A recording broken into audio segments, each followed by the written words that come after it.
아버님, 어머님, 고결이 사는 집이 너무 적적하대요. 며칠만 가 계시면 어떨까요?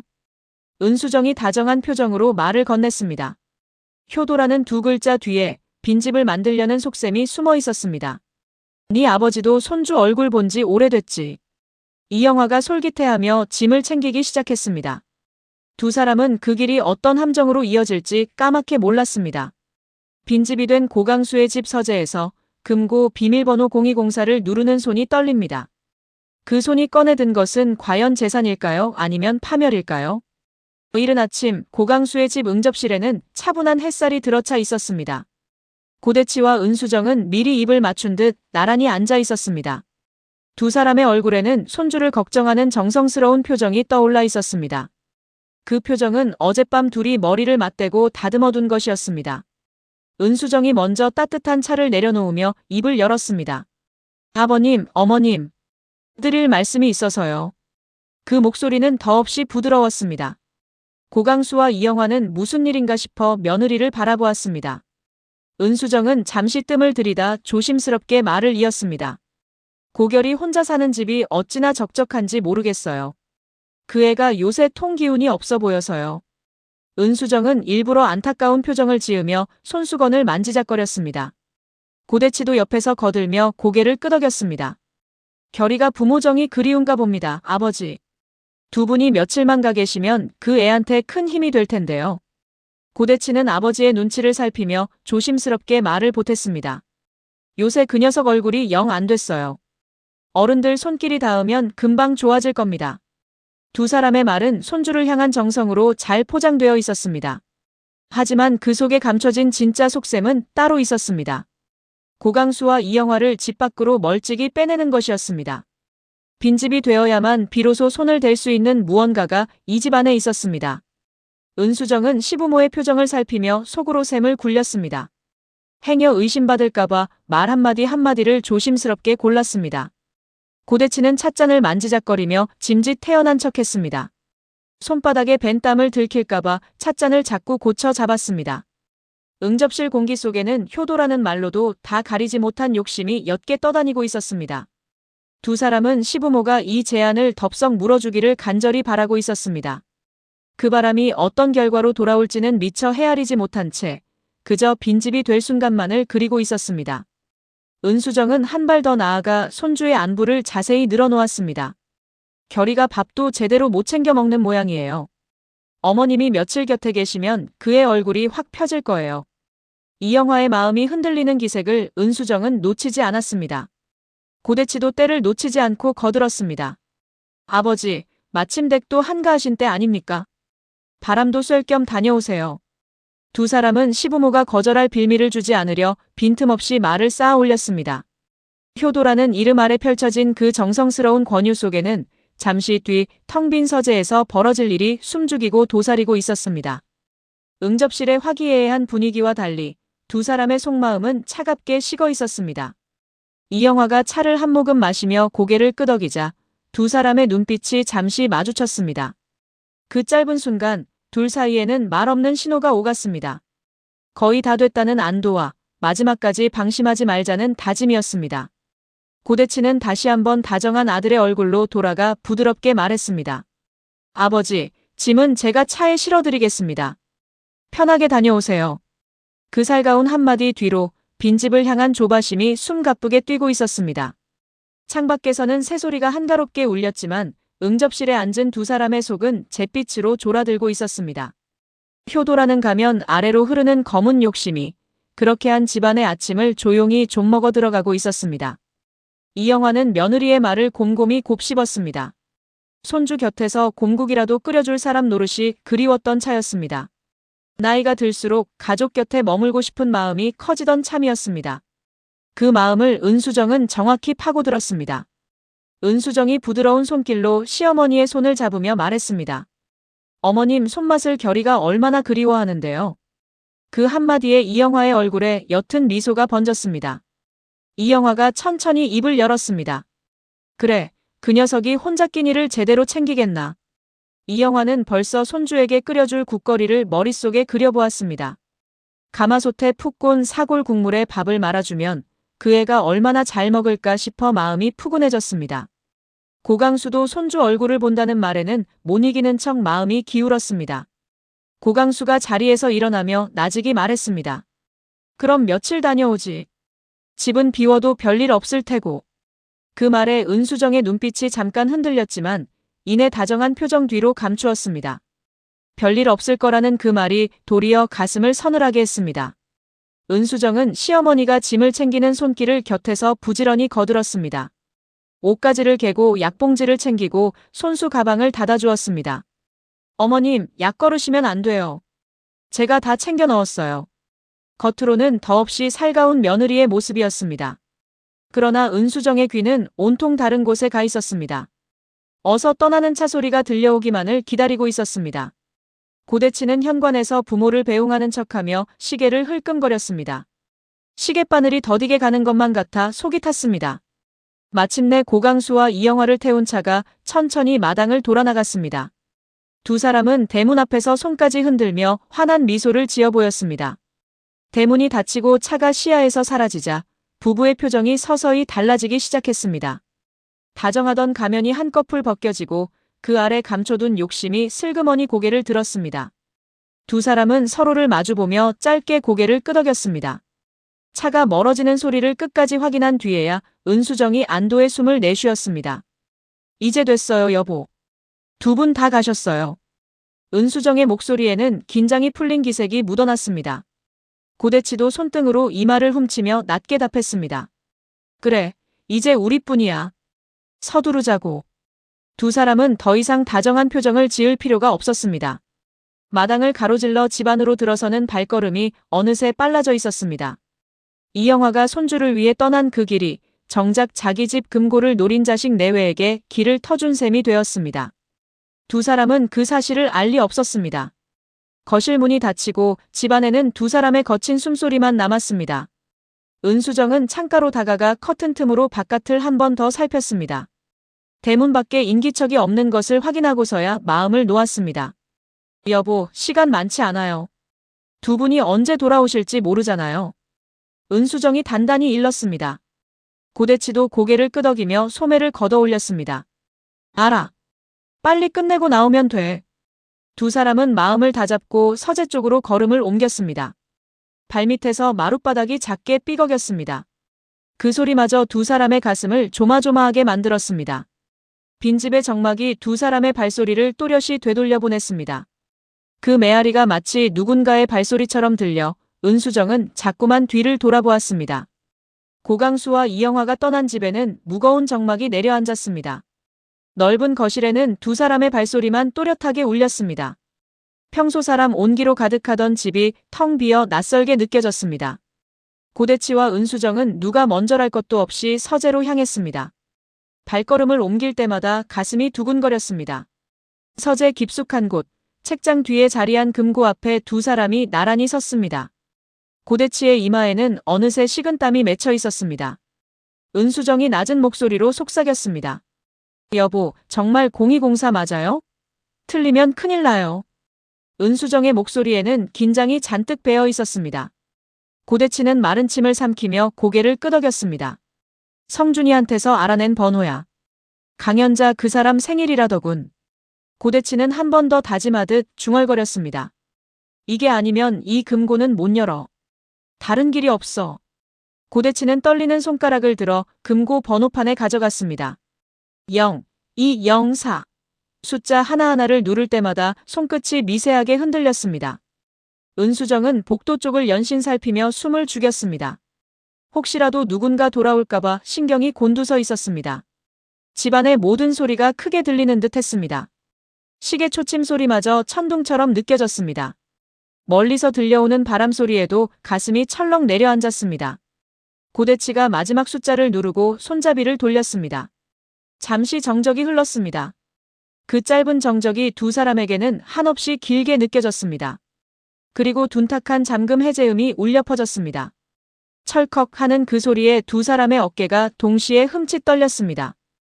은수정의 입에서 가는 탄성이 새어나왔습니다. 열렸어요, 여보.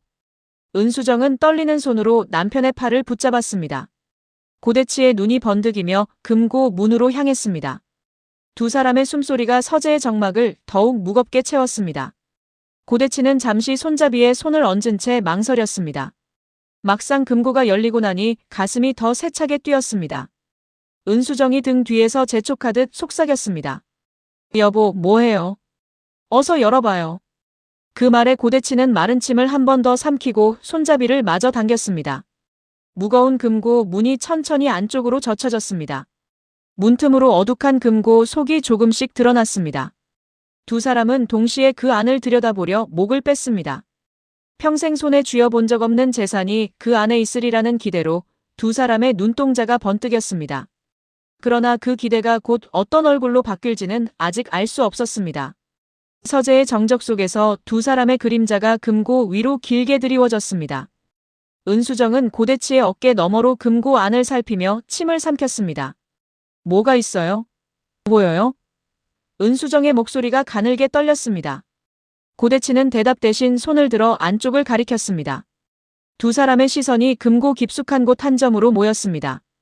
오랜 세월 굳게 닫혀있던 그 비밀의 공간이 마침내 두 사람 앞에 속을 드러내려는 참이었습니다. 가슴이 터질 듯 뛰었지만 두 사람은 그 떨림을 애써 누르며 한 걸음 더 다가섰습니다. 금고에서 새어나온 서늘한 쇠냄새가 두 사람의 콧속을 파고들었습니다. 그 차가운 냄새가 머지않아 닥칠 이를 미리 일러주는 듯도 했습니다.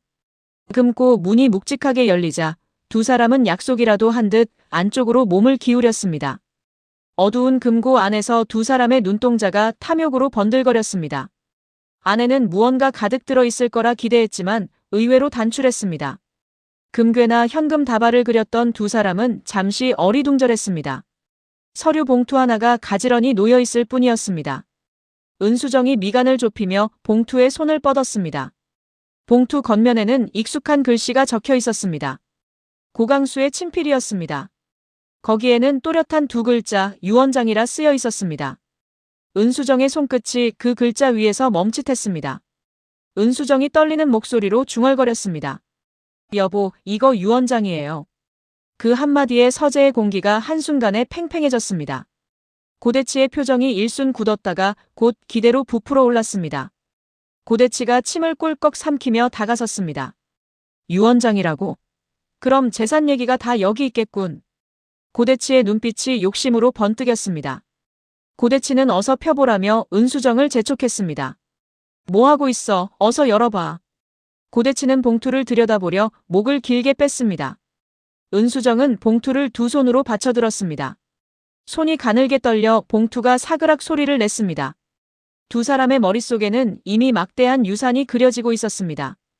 회사 지분과 부동산, 그 모든 것이 손안에 들어올 것만 같았습니다.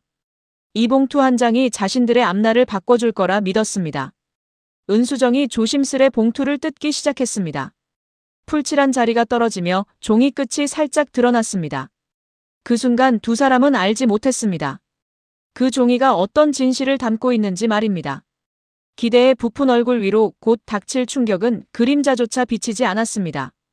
은수정은 봉투를 다 뜯고 나서도 선뜻 종이를 꺼내지 못했습니다.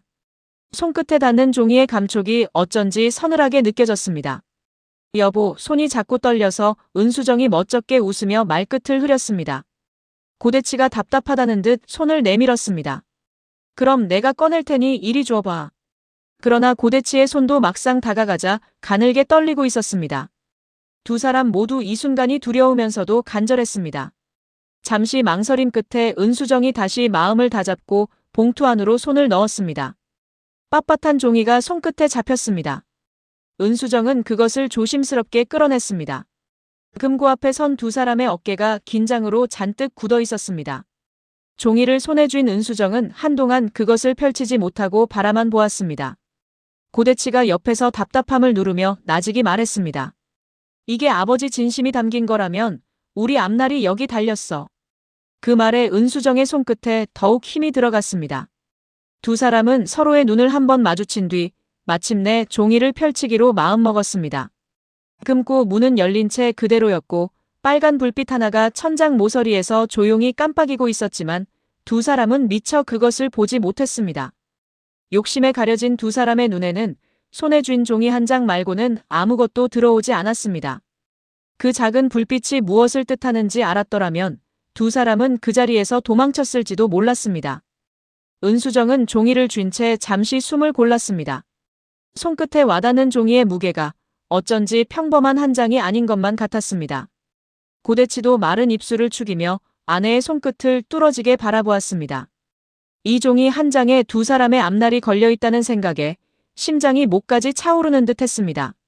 서재의 묵은 책 냄새와 쇠 냄새가 뒤섞여 코끝을 맴돌았습니다. 그 낯선 공기 속에서 두 사람은 마침내 접힌 종이의 첫 줄을 향해 눈을 돌렸습니다. 봉투에서 꺼낸 종이는 빳빳하게 접혀 있었습니다. 은수정이 떨리는 손으로 그 종이를 펼쳤습니다. 종이가 펼쳐지며 바스락 소리가 서재에 낮게 퍼졌습니다. 두 사람은 머리를 맞대고 첫 줄부터 읽어내려가기 시작했습니다. 정갈한 글씨로 적힌 문장들이 눈에 들어왔습니다. 그런데 읽어갈수록 두 사람의 얼굴빛이 변하기 시작했습니다. 처음의 기대는 순식간에 당혹으로 바뀌었습니다. 종이에는 뜻밖의 내용이 또렷하게 적혀 있었습니다. 재산 대부분을 고대치도, 고민호도, 고결도 아닌 다른 사람에게 남긴다는 것이었습니다. 그 다른 사람의 정체가 더 충격이었습니다. 이영화가 어릴 적 잃어버린 딸 연순이었습니다. 은수정은 자신의 눈을 의심하며 같은 줄을 거듭 읽었습니다. 글자는 분명했고 잘못 읽은 것도 아니었습니다. 몇 번을 다시 봐도 연순이라는 이름은 그대로였습니다. 은수정의 손에서 종이가 부르르 떨렸습니다. 얼굴은 핏기가 가셔 새파랗게 질렸습니다. 고대치도 입을 다물지 못한 채 종이를 노려보았습니다. 고대치가 떨리는 목소리로 간신히 말을 뱉었습니다. 연순이라니 그게 대체 누구야? 고대치의 목소리는 분노와 당혹으로 갈라져 있었습니다. 은수정이 종이를 움켜쥐며 힘겹게 답했습니다. 어머님이 옛날에 잃어버렸다던 그 딸이에요. 은수정의 말끝이 가늘게 떨렸습니다. 두 사람의 머릿속이 하얗게 비어갔습니다. 그토록 탐냈던 재산이 손에 들어오기는커녕 얼굴도 모르는 누군가에게 통째로 넘어간다는 사실이 믿기지 않았습니다. 어디에도 자기들 이름은 보이지 않았습니다. 고대치는 종이를 빼앗듯 받아들고 다시 읽어내려갔습니다. 그러나 결과는 달라지지 않았습니다. 서재의 공기가 차갑게 가라앉았습니다. 두 사람은 한동안 아무 말도 하지 못한 채 그 자리에 굳어 있었습니다. 은수정이 먼저 정신을 차리고 떨리는 목소리로 입을 열었습니다. 이게 말이 돼요? 자식들 다 놔두고 얼굴도 모르는 사람한테요? 은수정의 목소리에는 억울함과 분노가 뒤섞여 있었습니다. 고대치는 종이를 내려놓지도 못한 채 허공을 노려보았습니다. 아버지가 정말 이런 걸 써두셨다고? 고대치는 자기 귀로 직접 듣고도 믿기지 않는 듯 했습니다. 평생을 아버지 곁에서 회사를 도왔다고 자부하던 고대치였습니다. 그런데 그 모든 것이 한 장의 종이 앞에서 허물어지는 기분이었습니다. 두 사람은 분노와 두려움 사이에서 갈피를 잡지 못했습니다. 텅 빈 서재에 두 사람의 가쁜 숨소리만 가득 찼습니다. 창밖으로 비치던 햇살마저 그 순간에는 차갑게만 느껴졌습니다. 은수정은 떨리는 손으로 종이를 다시 한번 들여다보았습니다. 여보, 여기 분명히 연순한테 다 남긴다고 적혀 있어요. 은수정이 손가락으로 한 줄을 짚으며 말했습니다. 고대치는 그 손가락이 가리키는 글자를 노려보았습니다. 분명한 글씨, 분명한 이름이었습니다. 어디에도 반박할 여지가 없었습니다. 두 사람은 한참을 그렇게 서서 종이만 바라보았습니다. 처음 금고를 열 때에 들뜬 기대는 온데간데 없이 사라져 있었습니다. 자식이라는 이름이 한 줄도 적히지 않은 그 종이가 두 사람에게는 차가운 비수처럼 느껴졌습니다. 평생을 곁에서 모신 아버지의 마음이 정작 자신들이 아닌 낯선 이름을 향해 있었다는 사실이 무엇보다 견디기 힘들었습니다. 은수정은 멍하니 종이를 내려다보다가 한 가지 생각에 사로잡혔습니다. 머릿속에서 흩어진 조각들이 하나씩 맞춰지기 시작했습니다. 펜던트 속 사진, 그리고 프랑스 입양에 얽힌 이야기가 떠올랐습니다. 그동안 어렴풋이 짐작만 하던 것이 또렷한 형체를 갖춰갔습니다. 은수정이 떨리는 목소리로 입을 열었습니다. 여보, 그 연순이라는 사람 내 짐작이 맞다면요? 고대치가 다급히 되물었습니다. 맞다면 뭔데? 어서 말해봐. 고대치는 답을 재촉하며 아내의 어깨를 붙들었습니다. 은수정은 숨을 한 번 고르고 자신의 확신을 입에 올렸습니다. 복덕방 그 사람, 강연자 말이에요. 아무래도 그 사람이 연순인 것 같아요. 그 말에 고대치의 눈이 크게 흔들렸습니다. 고대치는 믿기지 않는다는 듯 고개를 저었습니다.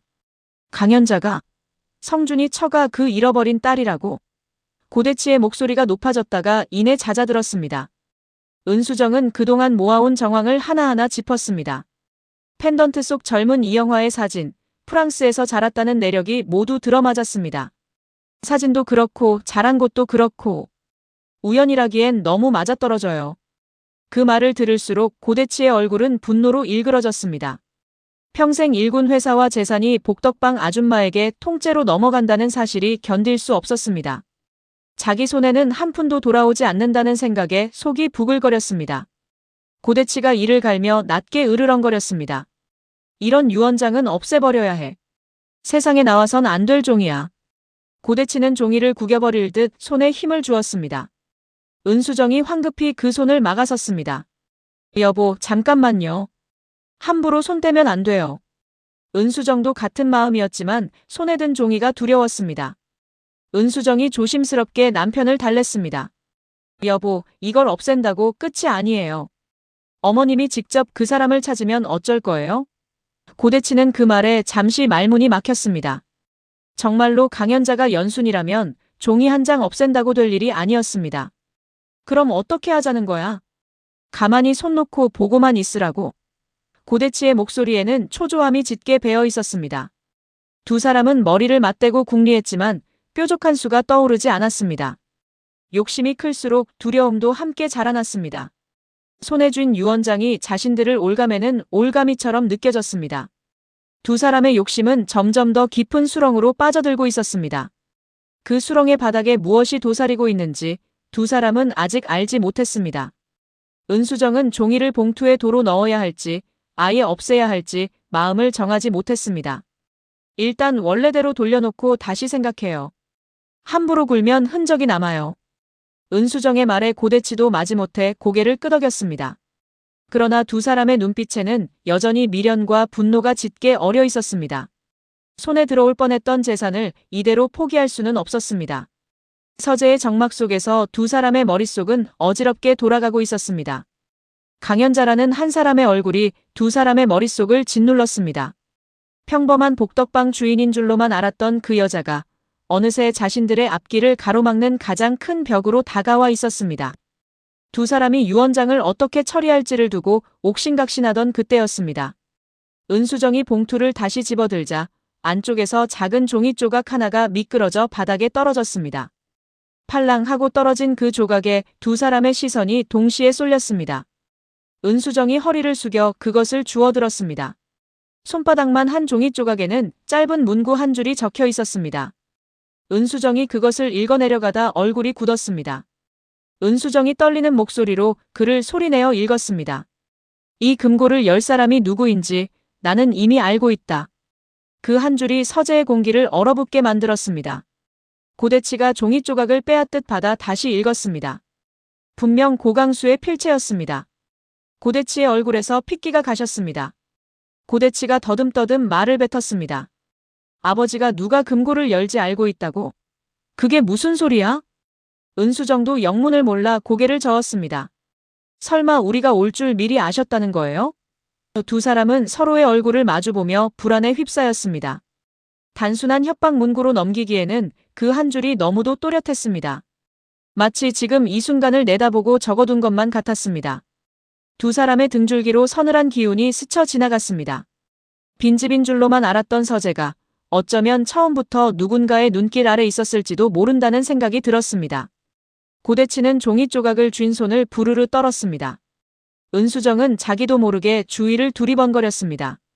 누군가 자신들을 지켜보고 있는 듯한 섬뜩함이 온몸을 휘감았습니다.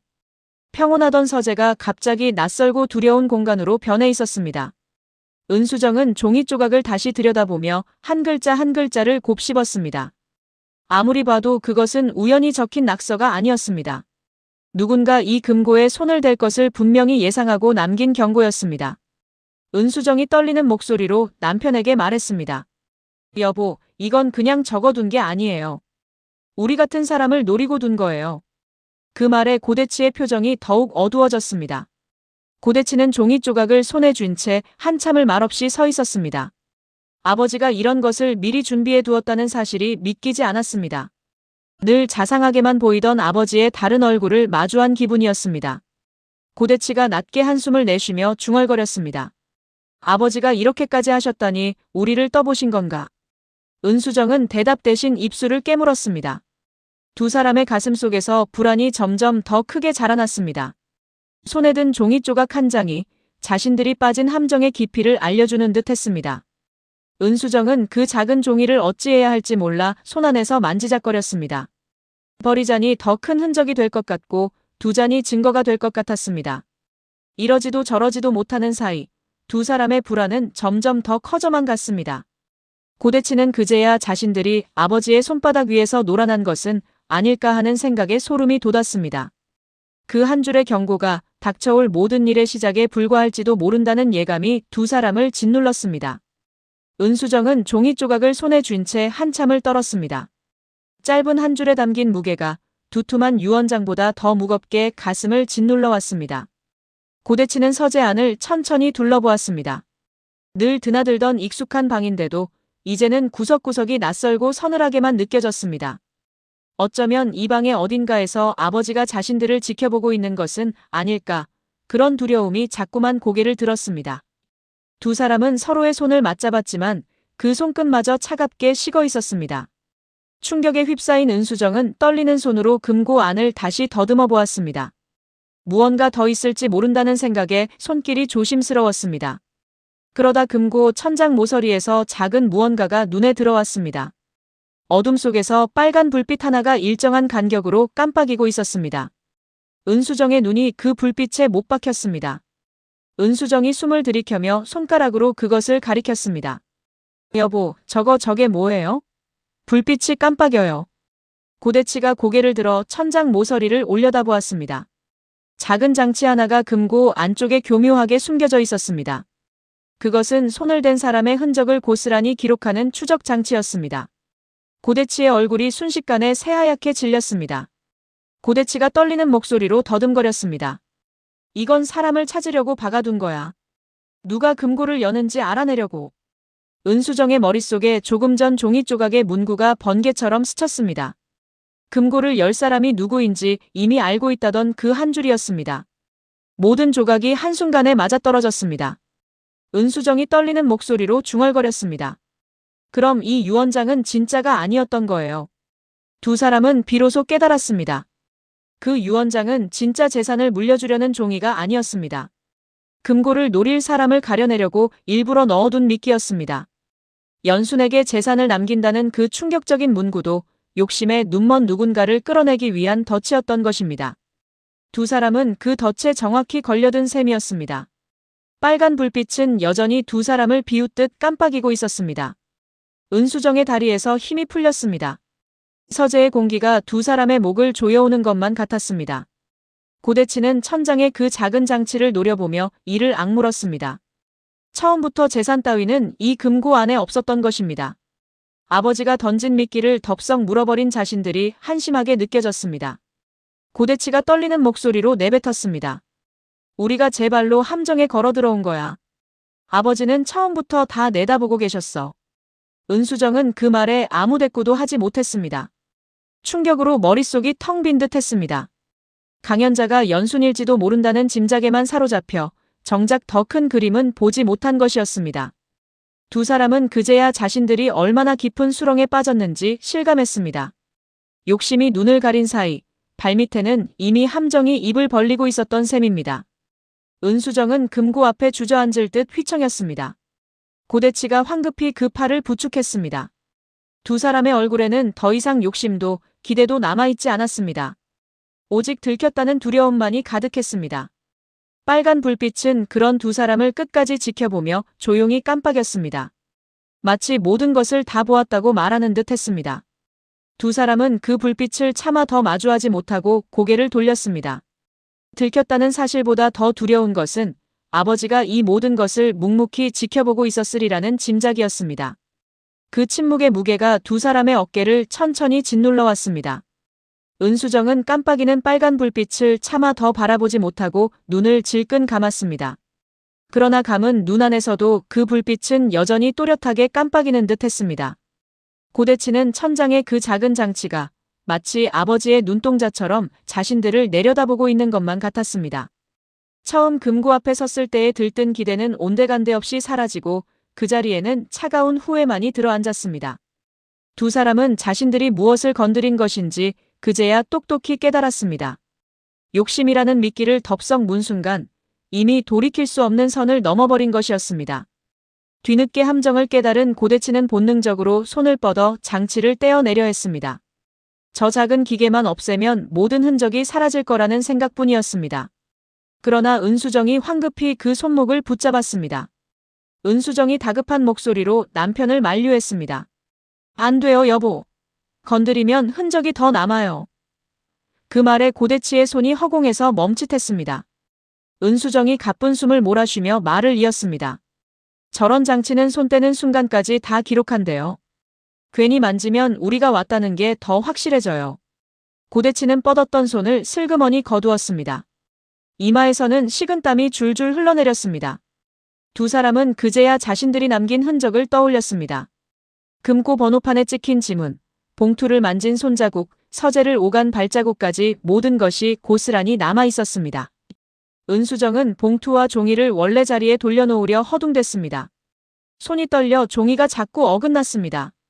여보, 이거 어떻게 넣었더라? 원래 어디 있었어요? 은수정의 목소리가 울먹임에 가까웠습니다. 고대치도 허둥대며 봉투를 매만졌지만 처음 그대로 돌려놓기란 불가능했습니다. 이미 두 사람의 지문과 동선은 빠짐없이 남은 뒤였습니다. 아무리 깔끔하게 정리해도 손을 댔다는 사실 자체는 지울 수 없었습니다. 빈집에 두 사람의 거친 숨소리만 가득 찼습니다. 은수정은 결국 봉투를 대충 밀어넣고 금고 문을 닫았습니다. 그러나 그 닫히는 소리조차 두 사람에게는 사형 선고처럼 들렸습니다. 두 사람은 서로를 바라보며 절망에 잠겼습니다. 고대치는 손수건을 꺼내 금고 번호판을 닦으려다 멈칫했습니다. 닦는다고 이미 기록된 흔적이 지워질 리 없었습니다. 고대치가 허탈하게 손을 내렸습니다. 닦아봐야 소용없겠지. 저 장치에 다 찍혔을 텐데. 은수정도 힘없이 고개를 끄덕였습니다. 두 사람은 서재를 둘러보며 자신들이 만진 곳을 하나하나 떠올렸습니다. 책장, 손잡이, 봉투, 바닥에 떨어졌던 종이 조각까지 모든 것이 마음에 걸렸습니다. 은수정이 떨리는 목소리로 말했습니다. 여보, 일단 여기서 빨리 나가요. 더 있다간 무슨 흔적을 더 남길지 몰라요. 고대치도 마음이 급해졌습니다. 두 사람은 서둘러 서재를 빠져나왔습니다. 그러나 발걸음을 옮길 때마다 등 뒤에서 누군가 지켜보는 듯한 느낌이 떠나지 않았습니다. 빈집을 나서는 두 사람의 얼굴은 들어올 때와는 완전히 달라져 있었습니다. 욕심에 부풀었던 표정 대신 불안과 후회만이 깊게 새겨져 있었습니다. 현관을 나서기 전 은수정이 마지막으로 서재 쪽을 돌아보았습니다. 굳게 닫힌 서재 문 너머로 그 빨간 불빛이 아직도 깜빡이고 있을 것만 같았습니다. 은수정이 떨리는 목소리로 중얼거렸습니다. 여보, 정말 괜찮을까요? 아버님이 아시면 우리 어떻게 되는 거예요? 고대치는 차마 대답하지 못했습니다. 괜찮다고 말하기에는 두 사람이 남긴 흔적이 너무도 또렷했습니다. 고대치가 무거운 목소리로 입을 열었습니다. 일단 아무 일 없었던 것처럼 행동하는 수밖에 없어. 들킨 티를 내면 더 의심받아. 은수정도 그 말에 고개를 끄덕였지만 가슴 속 불안은 가실 줄을 몰랐습니다. 두 사람은 서로의 옷매무새를 가다듬으며 태연한 척 표정을 만들었습니다. 그러나 굳은 얼굴과 떨리는 손은 쉽게 감춰지지 않았습니다. 빈집을 빠져나온 두 사람의 발걸음에는 들어올 때 없던 무거운 그림자가 따라붙고 있었습니다. 한편 그 시각 고결의 집에 도착한 고강수는 현관 앞에서 뜻밖의 사람과 마주쳤습니다. 곰국이 담긴 냄비를 두 손에 받쳐든 강연자가 문을 열고 들어서던 참이었습니다. 두 사람의 시선이 현관에서 정면으로 부딪혔습니다. 강연자도 고강수와 이영화를 보고 잠시 걸음을 멈췄습니다. 서로를 알아본 두 사람의 표정에 잠깐 어색한 기운이 스쳤습니다. 그러나 강연자는 이내 정중히 고개를 숙여 인사를 건넸습니다. 강연자가 부드러운 목소리로 말했습니다. 회장님, 사모님. 이렇게 또 뵙네요. 어서 안으로 드세요. 강연자는 한쪽으로 비켜서며 두 사람을 안으로 모셨습니다. 이영화도 반가운 얼굴로 강연자를 맞았습니다. 이영화가 따뜻하게 답했습니다. 아이고, 여기서 또 보네. 늘 신세만 지는구먼. 강연자는 손사래를 치며 겸손하게 웃었습니다. 그런데 고강수의 시선은 강연자의 얼굴에서 좀처럼 떨어지지 않았습니다. 어딘가 낯익은 듯한 그 얼굴이 자꾸만 마음에 걸렸습니다. 고강수는 인사를 받으면서도 강연자를 가만히 바라보았습니다. 무언가 가슴 깊은 곳을 건드리는 느낌이었지만 그것이 무엇인지 또렷이 잡히지 않았습니다. 강연자는 그의 시선을 느꼈는지 잠시 어색하게 웃으며 부엌으로 향했습니다. 국이 식기 전에 상부터 봐드릴게요. 강연자가 바삐 움직이는 동안에도 고강수의 눈길은 그 뒷모습을 좇았습니다. 거실에 앉은 고강수의 마음 한구석이 알 수 없는 이유로 술렁였습니다. 오래 묻어둔 무언가가 천천히 깨어나는 기분이었습니다. 강연자가 부엌에서 그릇 부딪히는 소리를 내는 동안 고강수는 손주 고결의 안부를 묻는 것도 잊은 채 생각에 잠겼습니다. 처음 보는 사람인데도 어째서 이토록 마음이 흔들리는지 스스로도 알 수 없었습니다. 이영화가 그런 남편의 모습을 보고 의아한 표정을 지었습니다. 이영화가 나직이 물었습니다. 여보, 어디 불편하세요? 안색이 영 안 좋아요. 고강수는 황급히 표정을 가다듬으며 손을 저었습니다. 아니, 아무것도 아니요. 그저 국 냄새가 좋아서 그러지. 그렇게 둘러댔지만 그의 마음속 일렁임은 가라앉지 않았습니다. 강연자가 상을 들고 다시 거실로 들어서자 고강수의 시선이 또 한 번 그 얼굴에 머물렀습니다. 어딘가 자신의 핏줄을 닮은 듯한 그 인상이 자꾸만 가슴을 두드렸습니다. 고강수는 그 느낌을 애써 누르며 천천히 자리에 고쳐 앉았습니다. 무언가에 한 걸음 다가선 듯한 예감이 그의 마음속에 조용히 자리 잡기 시작했습니다. 강연자가 차려준 따뜻한 밥상 앞에서 고강수는 오래도록 잊고 지냈던 가족의 온기를 느꼈습니다. 그 온기가 도리어 그의 마음을 더 복잡하게 만들었습니다. 고강수는 강연자의 손길 하나하나에서 묘한 익숙함을 느꼈습니다. 그릇을 놓는 모습, 국을 뜨는 모습이 어쩐지 낯설지 않았습니다. 이영화의 남편은 그 까닭모를 친근함에 가슴이 자꾸만 저려왔습니다. 살아오는 동안 수없이 많은 사람을 만났지만 이토록 까닭없이 마음이 끌린 적은 없었습니다. 고강수는 그 낯선 끌림의 정체를 알 수 없어 그저 가만히 강연자의 옆모습을 바라보기만 했습니다. 거실 한쪽에 앉아 손주의 안부를 챙기는 이영화의 목소리도 그날따라 멀게만 들렸습니다. 고강수의 온 신경은 부엌과 거실을 오가는 강연자의 발걸음 하나에 쏠려 있었습니다. 그 익숙한 듯 낯선 기운이 어디서 비롯된 것인지 그는 끝내 갈피를 잡지 못했습니다. 다만 가슴 한구석이 자꾸만 먹먹해지는 것만은 어쩔 수 없었습니다. 오래 묻어두었던 그리움 하나가 따뜻한 곰국 냄새를 타고 슬그머니 되살아나고 있었습니다. 강연자는 부엌과 거실을 오가며 정성껏 밥상을 차렸습니다. 곰국을 그릇에 담고 반찬을 가지런히 놓는 손길이 분주했습니다. 그러다 상 위로 몸을 깊이 숙이는 순간이었습니다. 옷깃 사이로 오래된 펜던트 하나가 흘러나와 가볍게 흔들렸습니다. 낡은 줄에 매달린 작은 펜던트였습니다. 고강수의 눈이 그 펜던트에 그대로 못 박혔습니다. 어딘가 낯익은 모양의 그의 가슴이 서늘하게 내려앉았습니다. 분명 어디선가 본 적 있는 듯한 형태였습니다. 고강수는 자기도 모르게 몸을 앞으로 기울였습니다. 그 펜던트를 좀 더 자세히 보고 싶은 충동이 일었습니다. 그러나 강연자는 펜던트가 흘러나온 것을 알아채고 황급히 손으로 감쌌습니다. 강연자가 멋쩍은 표정으로 펜던트를 옷 안으로 밀어 넣었습니다. 어머, 이게 자꾸 빠져나오네요. 오래된 거라 줄이 헐거워서요. 강연자는 아무렇지 않은 척 다시 상을 차리기 시작했습니다. 하지만 이미 고강수의 눈에는 그 펜던트의 잔상이 또렷이 새겨진 뒤였습니다. 고강수는 짐짓 태어난 척했지만 속으로는 심장이 빠르게 뛰고 있었습니다. 오래전 잃어버린 무언가의 흔적이 눈앞에서 흔들린 듯한 느낌이었습니다. 그는 차마 그 펜던트에 대해 묻지 못하고 입을 다물었습니다. 섣불리 물었다가 무언가 어긋날까 두려웠습니다. 이영화는 그저 곰국 냄새에 흐뭇해할 뿐 두 사람 사이에 흐르는 미묘한 기류를 알아채지 못했습니다. 거실에는 따뜻한 국 냄새와 함께 말로 다 못할 긴장이 조용히 감돌았습니다. 고강수는 그 펜던트가 어떤 모양이었는지 머릿속으로 거듭 떠올려 보았습니다. 작은 타원형의 오래된 줄, 손때가 묻은 그 형태가 좀처럼 잊히지 않았습니다. 오래전 잃어버린 딸이 지녔던 무언가와 닮은 듯도 했지만 그는 함부로 단정하지 않았습니다. 그동안 비슷한 단서에 마음을 두었다가 번번이 실망했던 일들이 떠올랐기 때문입니다. 고강수가 마음을 가라앉히며 속으로 되뇌었습니다. 섣불리 기대했다가 또 어긋나면 그 상심을 견디기 어려울 것 같았습니다. 강연자는 그의 복잡한 속내를 알 리 없이 부지런히 상을 마저 봤습니다. 회장님, 사모님. 변변찮지만 어서 드세요. 강연자의 환한 인사에 거실의 무거운 공기가 잠시 누그러졌습니다. 그러나 고강수의 마음속에 피어난 의문은 쉬이 사그라들지 않았습니다. 한 끼 식사 자리에 깃든 그 작은 펜던트가 오랜 세월을 건너뛴 인연의 실마리일지도 몰랐습니다. 고강수는 식사 내내 그 펜던트를 다시 한번 보고 싶은 마음을 억눌렀습니다. 그러나 강연자는 다시는 그것을 옷 밖으로 내보이지 않았습니다. 그의 마음만 답답하게 타들어갔습니다. 고강수는 펜던트 안에 무엇이 들어있을지 자꾸만 궁금해졌습니다. 혹시 그 안에 자신이 아는 누군가의 사진이라도 들어있는 것은 아닐까 싶었습니다. 그러나 그는 끝내 그 궁금증을 입 밖에 내지 못한 채 마음에만 담아두었습니다. 밥숟가락을 드는 손끝이 미세하게 떨렸지만 고강수는 그조차 들키지 않으려 애써 태연한 표정을 지었습니다.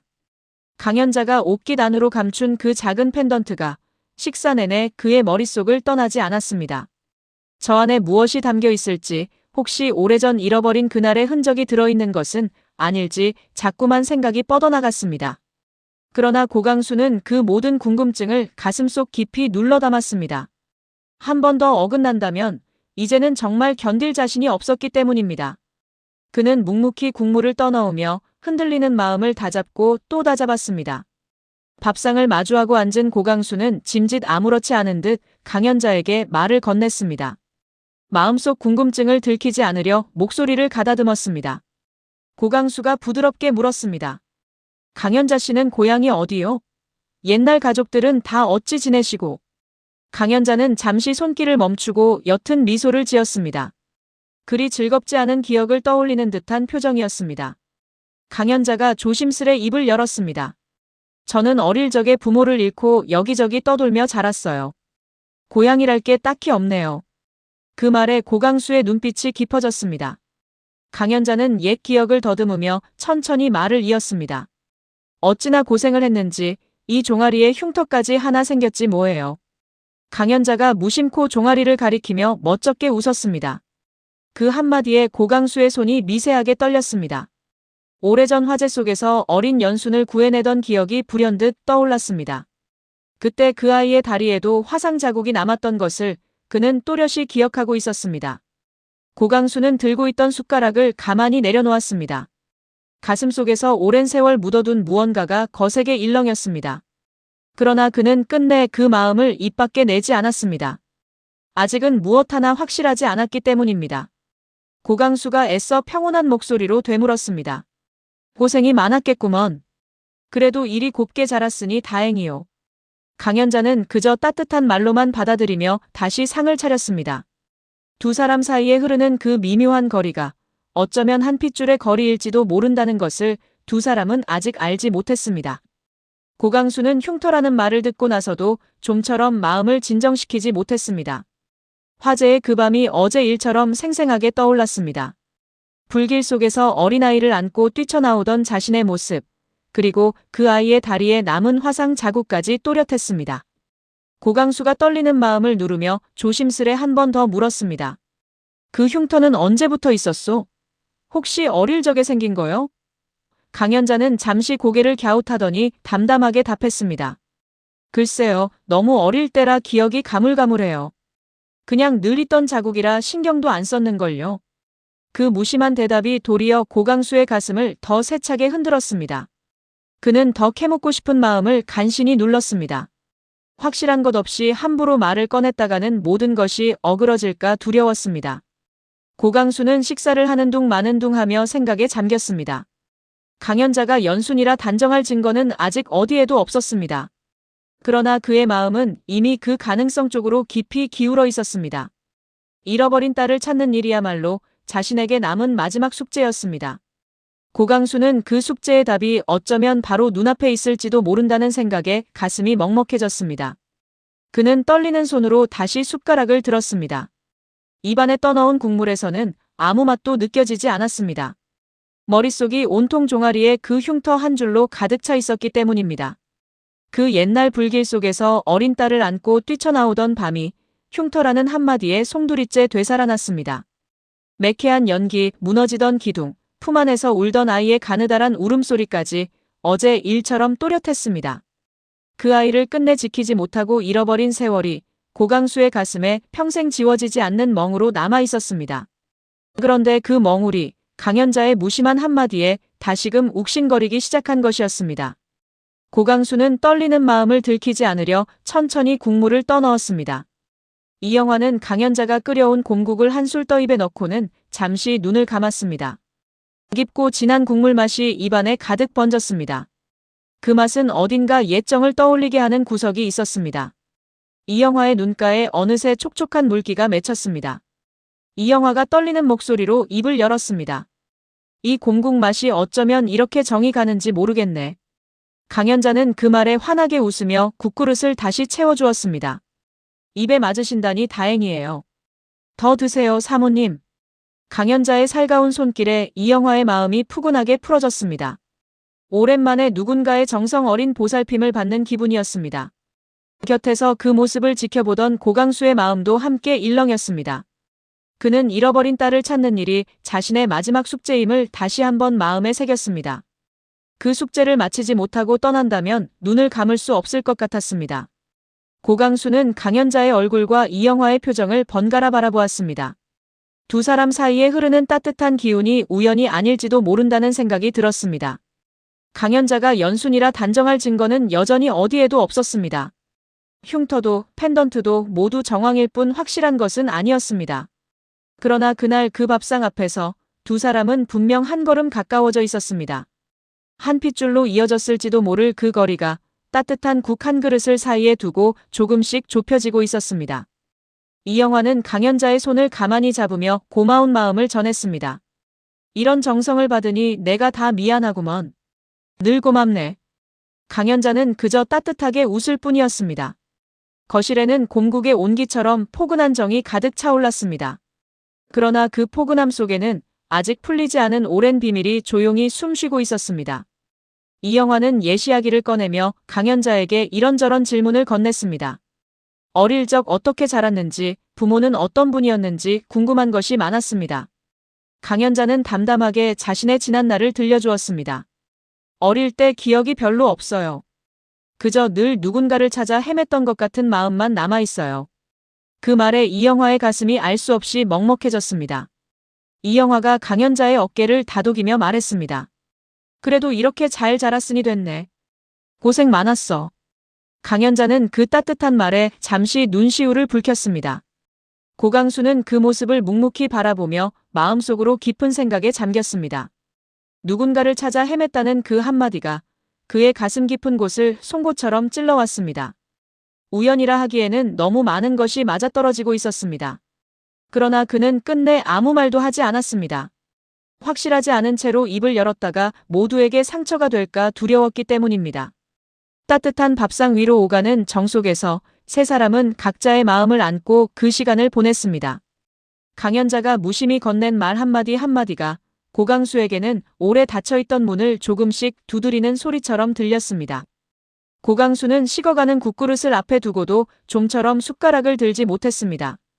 강연자가 그릇을 매만지는 손끝, 고개를 살짝 기울이는 버릇 하나하나가 오래전 기억 속 누군가와 자꾸만 겹쳐졌습니다. 그러나 고강수는 그 떨림을 들키지 않으려 애써 평온한 표정을 지었습니다. 확신도 없이 마음을 내보였다가 또 한 번 헛된 희망에 무너질까 두려웠기 때문입니다. 이영화는 그저 따뜻한 밥상에 흐뭇해할 뿐 남편의 가슴 속에서 일렁이는 거센 파도를 알아채지 못했습니다. 강연자도 자신을 향한 그 깊은 시선의 의미를 알지 못한 채 그저 살가운 손길로 빈 그릇을 채워줄 뿐이었습니다. 세 사람이 둘러앉은 그 작은 밥상 위로 오랜 세월을 건너온 인연의 실타래가 조용히 풀려가고 있었습니다. 저녁 무렵 고강수는 강연자의 정성스러운 배웅을 받으며 본가로 돌아왔습니다. 하루 동안 가슴에 담아온 생각들로 마음이 무거웠습니다. 그런데 대문을 들어서는 그를 주용만이 다급한 표정으로 맞이했습니다. 주용만의 얼굴에는 좀처럼 보기 드문 긴장이 어려 있었습니다. 주용만이 황급히 다가와 고개를 숙이며 말했습니다. 회장님, 드릴 말씀이 있습니다. 잠시 서재로 드시지요. 그 목소리에 심상치 않은 기운이 묻어 있었습니다. 고강수는 무슨 일인가 싶어 주용만을 따라 걸음을 옮겼습니다. 서재로 향하는 동안 주용만이 조심스레 보고를 올렸습니다. 회장님께서 댁을 비우신 사이 서재 금고에 누군가 손을 댄 흔적이 잡혔습니다. 그 한마디에 고강수의 발걸음이 우뚝 멈췄습니다. 그의 얼굴에서 온화하던 기운이 순식간에 사라졌습니다. 고강수가 낮고 차가운 목소리로 되물었습니다. 금고에 손을 댄 흔적이라고? 확실한가? 주용만이 고개를 깊이 숙이며 답했습니다. 네, 회장님. 추적장치에 분명한 기록이 남아 있습니다. 고강수의 눈빛이 얼음처럼 차갑게 굳어졌습니다. 미끼로 던져둔 그 금고를 결국 누군가 물었다는 뜻이었습니다. 그는 잠시 말없이 서재 쪽을 바라보았습니다. 오래전부터 마음 한구석에 자리 잡고 있던 의심이 현실이 되는 순간이었습니다. 고강수는 천천히 서재문을 향해 걸음을 옮겼습니다. 그 발걸음에는 노기와 함께 깊은 씁쓸함이 배어 있었습니다. 집을 비운 사이 벌어진 일을 그는 한치의 빈틈도 없이 확인할 작정이었습니다. 고강수는 서재로 향하며 주용만에게 다시 한번 다짐을 받았습니다. 이 일은 자네만 알고 있게. 다른 사람 귀에 들어가면 안 돼. 주용만이 고개를 숙이며 답했습니다. 물론입니다, 회장님. 저 외에는 아무도 모릅니다. 고강수는 그제야 조금 안심하며 걸음을 재촉했습니다. 마음 한편에서는 차라리 흔적이 잘못 잡힌 것이기를 바라는 마음도 있었습니다. 누가 금고를 열었든 그것이 가족이 아니기를 간절히 바랐습니다. 그러나 그의 직감은 이미 한 방향을 가리키고 있었습니다. 강연자의 생일로 금고 번호를 맞출 수 있는 사람은 그리 많지 않았습니다. 고강수의 얼굴에 짙은 그늘이 드리워졌습니다. 며칠 전 손주 집에서 느꼈던 따뜻함이 이제는 차가운 의심과 뒤엉켜 그의 가슴을 짓눌렀습니다. 고강수는 무거운 마음을 안고 서재문을 열었습니다. 그 안에서 어떤 진실이 자신을 기다리고 있을지 그는 이미 짐작하고 있었습니다.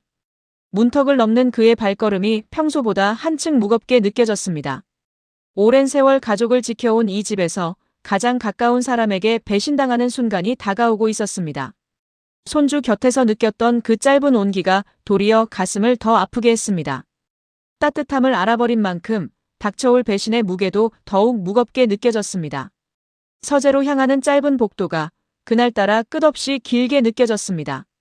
한 걸음 한 걸음 내디딜 때마다 마음 깊은 곳에서 외면하고 싶었던 진실이 점점 또렷한 형체를 갖춰갔습니다. 고강수는 차라리 모른 척 돌아서고 싶은 마음과 끝까지 확인해야 한다는 책임감 사이에서 잠시 흔들렸습니다. 그러나 한 집안을 지켜온 가장으로서 진실을 외면할 수는 없었습니다.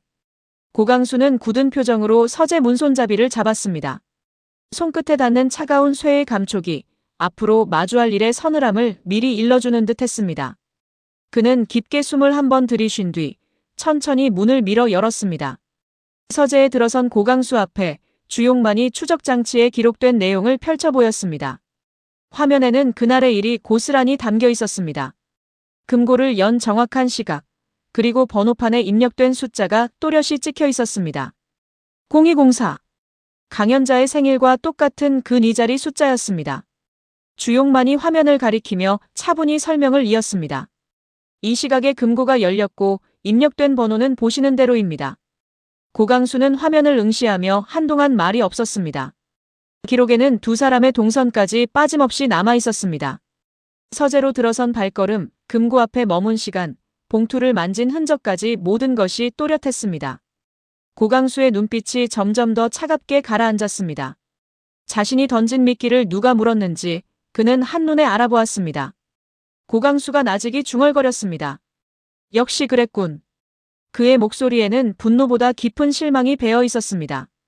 주용만은 그런 그의 표정을 살피며 조심스레 다음 말을 기다렸습니다. 고강수는 화면 속 숫자를 손가락으로 천천히 짚었습니다.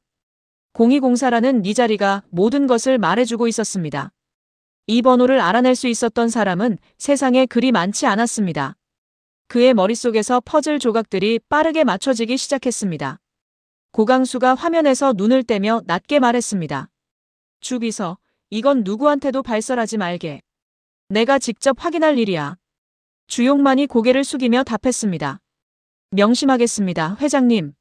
서재에 무거운 침묵이 내려앉았습니다. 그의 마음속에는 이미 한 사람의 얼굴이 또렷이 떠올라 있었습니다. 고강수는 화면에 남은 동선 기록을 한 번 더 천천히 살펴보았습니다.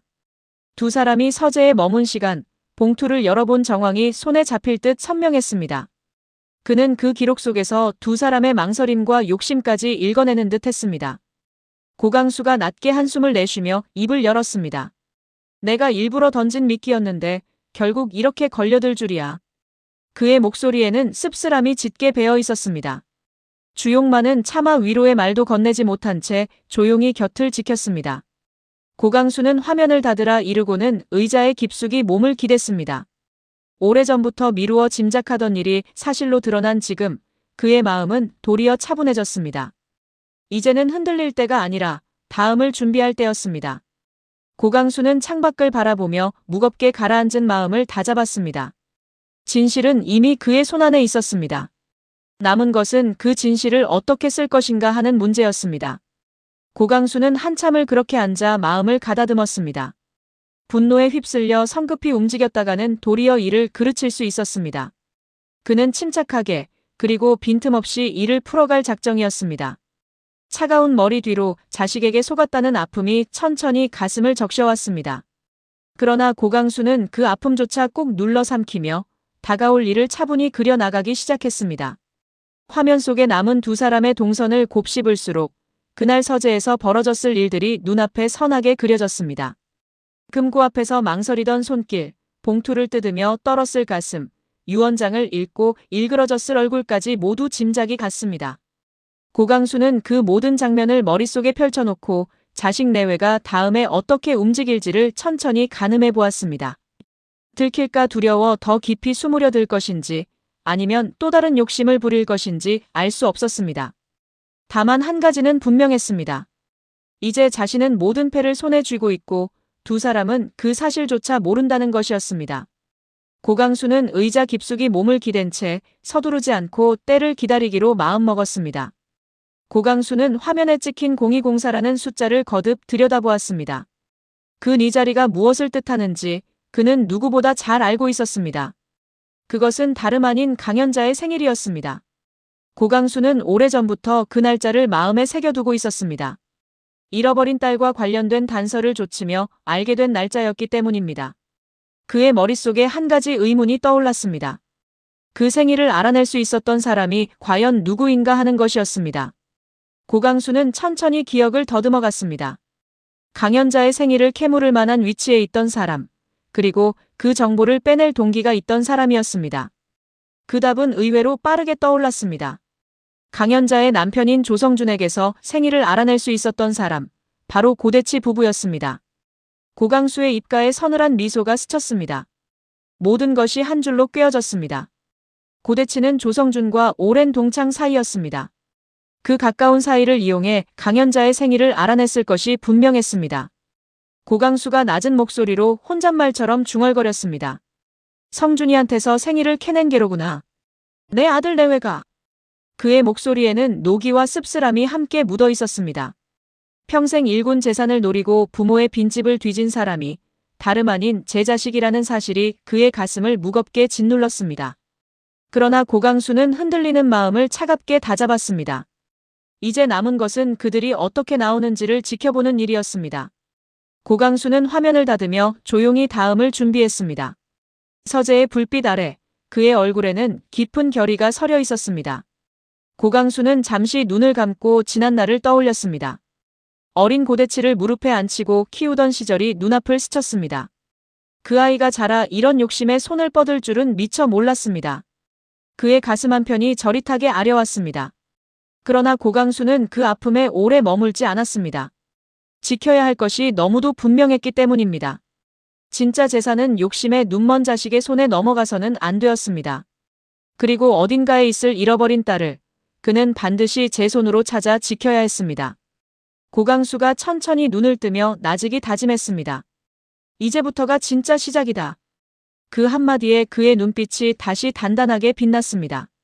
서재의 어둠 속에서 고강수는 조용히 그러나 분명하게 다음 수를 그려나가기 시작했습니다.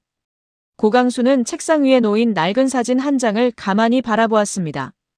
오래전 잃어버린 어린 딸의 흔적이 담긴 사진이었습니다. 그는 그 사진을 손에 쥐고 나직이 다짐을 되새겼습니다. 반드시 찾아내고 반드시 지켜내겠다는 다짐이었습니다. 사진 속 어린 얼굴이 그의 마음을 더없이 아프게 했습니다. 그 오랜 그리움이 이제 끝을 향해 가고 있다는 예감이 그의 가슴 속에 조용히 차올랐습니다. 잃어버린 딸을 향한 그리움과 자식을 향한 배신감이 한 가슴 속에서 묘하게 뒤엉켰습니다. 고강수는 그 복잡한 감정을 천천히 가라앉히며 다가올 싸움을 위해 마음을 단단히 여몄습니다. 사진 속 어린 딸의 웃는 얼굴을 들여다볼수록 강연자의 모습이 그 위에 겹쳐졌습니다. 펜던트, 종아리의 흉터, 누군가를 찾아 헤맸다던 그 말까지 흩어져 있던 단서들이 사진 한 장 위로 천천히 모여들었습니다. 고강수는 그 모든 정황을 서두르지 않고 하나씩 맞춰보기로 했습니다. 섣불리 확인했다가 강연자가 놀라 멀어지기라도 하면 어렵게 잡은 실마리마저 놓칠 수 있었습니다. 진실에 다가가는 일은 조심스럽고 또 조심스러워야 했습니다.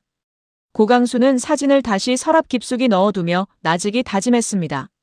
잃어버린 딸도 지켜야 할 재산도 반드시 제 손으로 갈무리하겠다는 결심이었습니다.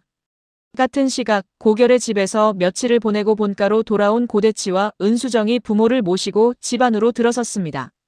부모를 배웅하러 따라 들어온 두 사람은 응접실에서 고강수, 이영화와 마주 앉았습니다. 두 사람은 아무 일도 없었던 것처럼 태연한 척 효도 인사를 올렸습니다. 고대치가 환한 얼굴로 머리를 숙였습니다. 아버지, 그간 별거 없으셨지요. 결이가 두 분 덕에 많이 좋아졌습니다. 은수정도 다정하게 거들었습니다. 어머님, 안색이 더 좋아지셨네요. 푹 쉬다 오시니 보기 좋아요. 두 사람은 입가에 미소를 띄었지만 속으로는 가슴이 조마조마했습니다.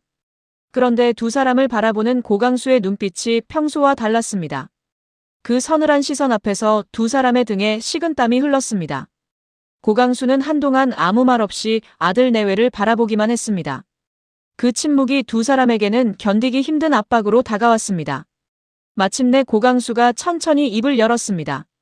그의 목소리는 더없이 평온했지만 그래서 더 서늘했습니다. 고강수가 나직이 한마디를 던졌습니다. 그래, 집 잘 다녀왔느냐? 그동안 금고는 잘 있더냐? 그 한마디에 두 사람의 얼굴이 하얗게 얼어붙었습니다. 은수정은 숨이 턱 막히는 듯했고 고대치는 차마 그의 눈을 마주하지 못했습니다. 금고라는 단어 하나가 두 사람의 심장을 그대로 꿰뚫었습니다. 두 사람은 애써 태연한 척했지만 떨리는 목소리까지 감출 수는 없었습니다. 고대치가 더듬더듬 답했습니다. 그 금고요? 저희가 그걸 어찌 별일 없었겠지요. 고강수는 그 어색한 대답에 그저 옅은 미소만 지을 뿐이었습니다. 그 미소가 두 사람에게는 무엇보다 무서운 것이었습니다. 은수정은 떨리는 손을 치맛자락 뒤로 감추며 애써 화제를 돌렸습니다. 아버님, 어머님 모시고 오느라 저희도 며칠 잘 쉬었어요. 결이도 인사 전해달라고. 그러나 그 말은 끝까지 이어지지 못하고 흐려졌습니다. 고강수의 시선이 여전히 두 사람을 꿰뚫고 있었기 때문입니다. 고강수는 더 이상 아무것도 캐묻지 않았습니다. 그저 알 듯 모를 듯한 표정으로 두 사람을 바라볼 뿐이었습니다. 그 침묵 속에서 두 사람의 불안은 점점 더 커져만 갔습니다. 차라리 고강수가 호통이라도 쳤다면 마음이 편했을지 몰랐습니다. 그러나 그는 아무 일도 없다는 듯 평온하기만 했습니다. 그 평온함이 두 사람에게는 거대한 폭풍전의 고요처럼 느껴졌습니다. 고대치와 은수정은 서로의 눈치를 살피며 식은땀을 흘렸습니다. 고강수가 무엇을 알고 있는지, 어디까지 알고 있는지 도무지 가늠할 수 없었습니다. 두 사람은 가시방석에 앉은 듯 안절부절 못했습니다. 응접실에 흐르는 침묵이 두 사람의 목을 옥죄어 왔습니다. 고대치는 자꾸만 마른 입술을 축였고 은수정은 떨리는 손을 무릎 위에 꼭 모았습니다. 두 사람은 어서 이 자리를 벗어나고 싶은 마음뿐이었습니다. 그러나 고강수의 시선은 두 사람을 놓아주지 않았습니다. 그 조용한 눈길 하나가 어떤 호통보다도 무겁게 두 사람을 짓눌렀습니다. 은수정은 차라리 아버님이 화를 내며 따져 물어주기를 바랐습니다. 그랬다면 변명이라도 늘어놓으며 빠져나갈 구멍을 찾았을 텐데 이 침묵 앞에서는 무슨 말을 꺼내야 할지조차 알 수 없었습니다. 고대치도 마찬가지였습니다. 평생 자상하기만 하던 아버지가 보인 이 낯선 서늘함이 무엇보다 두려웠습니다. 두 사람은 어색한 인사를 몇 마디 더 주고받은 뒤 도망치듯 자리에서 일어섰습니다. 응접실을 빠져나오는 두 사람의 등 뒤로 고강수의 시선이 그림자처럼 따라붙는 듯 했습니다. 방으로 향하는 복도에서 두 사람은 누가 먼저랄 것도 없이 무거운 한숨을 내쉬었습니다. 고강수는 끝내 가짜 유언장의 존재도 추적장치의 비밀도 입에 올리지 않았습니다. 다만 다 알고 있다는 무게만을 두 사람의 어깨에 묵직하게 얹어놓았습니다. 고강수는 더 이상 추궁하지 않았습니다. 오히려 그 침묵이 두 사람을 더욱 올감했습니다. 고강수는 자리에서 천천히 일어서며 아들 내외를 내려다보았습니다. 그의 눈빛에는 분노와 함께 깊은 슬픔이 어려 있었습니다. 금고를 연 사람이 다름 아닌 제 아들 내외임을 그는 이미 확신하고 있었습니다. 그러나 당장 그 죄를 들춰내 따지는 대신 고강수는 다른 길을 택했습니다. 진짜 재산과 진짜 딸을 지킬 다음 수를 조용히 준비하기로 마음먹은 것이었습니다. 고강수가 낮은 목소리로 마지막 한마디를 남겼습니다. 사람이 욕심을 부리면 제 발밑에 함정을 파는 법이지. 그 말에 두 사람은 고개를 들지 못했습니다. 고강수가 서재로 발걸음을 옮긴 뒤에도 두 사람은 한참을 그 자리에 굳어 있었습니다. 은수정이 떨리는 목소리로 겨우 입을 열었습니다. 여보, 아버님이 다 알고 계신 것 같아요. 고대치는 아무 대답도 하지 못했습니다. 두 사람의 머릿속에는 그 빨간 불빛과 종이 조각의 문구가 다시 떠올랐습니다. 탐욕이 파놓은 함정에 제 발로 걸려든 두 사람의 밤은 불안 속에서 깊어만 갔습니다. 고강수는 서재에 홀로 앉아 창밖의 어둠을 바라보았습니다. 잃어버린 딸을 향한 그리움과 자식을 향한 안타까움이 그의 마음속에서 무겁게 뒤엉켰습니다. 그 긴 밤이 지나면 또 어떤 진실이 모습을 드러낼지 알 수 없었습니다. 한편 방으로 돌아온 고대치와 은수정은 도무지 잠을 이루지 못했습니다. 은수정이 이불 속에서 떨리는 목소리로 속삭였습니다. 여보, 아버님 그 말씀 그냥 하신 게 아니에요. 분명히 뭔가 아세요. 고대치도 천장을 바라보며 깊은 한숨을 내쉬었습니다. 나도 알아. 그 눈빛이 예사롭지 않았어. 두 사람은 어둠 속에서 서로의 손을 맞잡았지만 그 손끝마저 불안에 떨고 있었습니다. 손에 쥘 뻔했던 재산은 온데간데 없이 사라지고 남은 것은 들킬지 모른다는 두려움뿐이었습니다. 욕심이 두 사람을 이 자리까지 끌고 온 것이었습니다. 두 사람은 며칠 전 의기양양하게 금고 앞에 섰던 자신들의 모습을 떠올리며 몸서리쳤습니다. 그때의 들뜬 욕심이 이제는 차가운 후회가 되어 가슴을 옥죄었습니다. 창밖에서는 바람소리가 길게 울었습니다. 그 소리가 마치 자신들을 향한 경고처럼 들렸습니다. 두 사람의 불안한 밤은 그렇게 깊어만 갔습니다. 그리고 고강수가 준비하는 다음 수가 어떤 모습으로 다가올지 두 사람은 아직 알지 못한 채 어둠 속에서 뒤척였습니다. 탐욕이 파놓은 그 깊은 함정의 바닥에서 두 사람은 끝내 빠져나올 길을 찾지 못하고 있었습니다.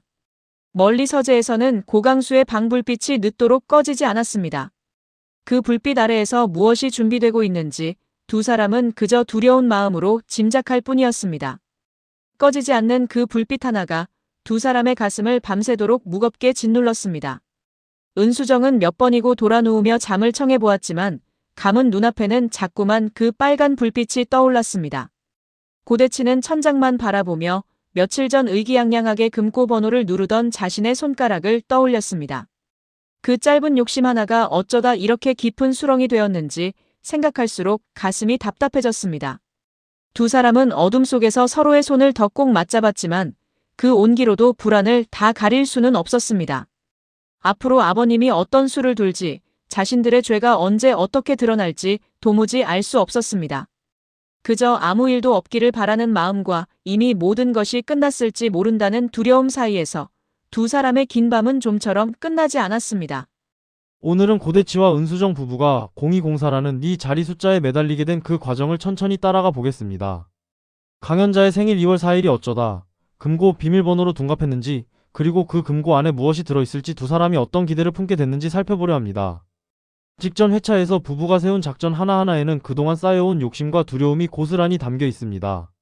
그 작전이 왜 하필 빈집과 유언장으로 향했는지 지금부터 함께 풀어보겠습니다. 고대치가 금고 비밀번호로 0204를 떠올리게 된 데에는 꽤 오랜 사연이 깔려 있습니다. 처음부터 부부가 근이 자리를 알았던 것은 아닙니다. 시작은 금고 비밀번호가 어떤 아이의 생일이라는 막연한 단서였습니다. 고대치와 고결이 이 사실을 먼저 알게 됐고 그때만 해도 그 아이가 누구인지는 짐작조차 못했습니다. 고강수가 그토록 애지중지하는 금고 안에 무엇이 있는지 부부에게는 닿을 수 없는 영역이었습니다. 그 막연했던 단서가 구체적인 숫자로 바뀌기까지 부부는 여러 단계를 거쳤습니다. 먼저 이영화가 친손주도 아닌 고결에게 쏟는 정성을 의아하게 여기면서 그 뒤에 무언가 숨은 사연이 있을 거라 의심하기 시작했습니다. 이어 이영화에게 오래전 잃어버린 친딸이 있다는 사실 그리고 그 딸의 생일이 금고 비밀번호와 연결돼 있을 거라는 추측에 이르렀습니다. 부부의 머릿속에서 잃어버린 딸과 금고가 한 줄로 깨어진 것입니다. 여기서 한 걸음 더 나아가 은수정은 그 잃어버린 딸이 다름 아닌 강연자라고 확신하게 됩니다. 조빈나가 들고 있던 펜던트 목걸이가 이영화의 것과 똑같았고 그 안에 이영화의 젊은 시절 사진이 들어있었다는 점, 강연자가 프랑스 말을 유창하게 했다는 점이 모두 맞아떨어졌기 때문입니다. 확신이 선 부부는 마지막 조각을 채우러 나섭니다. 고대치는 직원 가족의 생일을 챙기는 척 조성준에게 아내의 생일을 슬쩍 물었고 2월 4일이라는 답을 듣자마자 0204를 속으로 되뇌었습니다. 이렇게 보면 0204는 단순한 비밀번호가 아닙니다. 의심에서 추측으로, 추측에서 확신으로, 확신에서 숫자로 이어진 긴 사슬의 끝에 놓인 결론입니다. 부부가 이 숫자에 그토록 매달리는 까닭도 여기 있습니다. 오랜 시간 공들여 짜맞춘 결론이기에 부부는 0204가 틀릴 리 없다고 믿습니다. 그래서 그 믿음이 도리어 위험할 수 있습니다. 한 방향으로만 쌓아 올린 확신은 다른 가능성을 보지 못하게 가리기 마련입니다. 여기서 한 가지 더 짚어둘 점이 있습니다. 부부가 이 숫자에 닿기까지 정작 정보를 쥔 사람들은 한 번도 순순히 입을 열지 않았다는 사실입니다. 잃어버린 딸의 비밀을 쥔 서건식은 좀처럼 말을 흘리지 않았고 조성준 역시 회장의 지시라는 이유로 비서실의 정보를 끝까지 지켰습니다.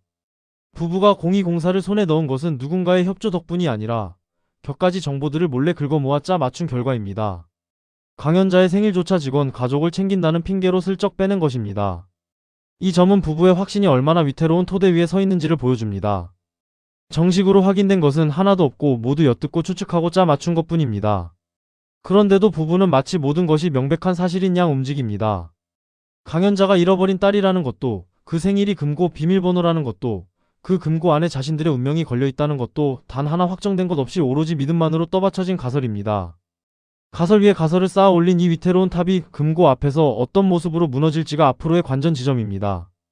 이 작품에서 가장 묘한 지점은 강연자의 정체가 정작 강연자 본인이 없는 자리에서 단정되고 있다는 점입니다.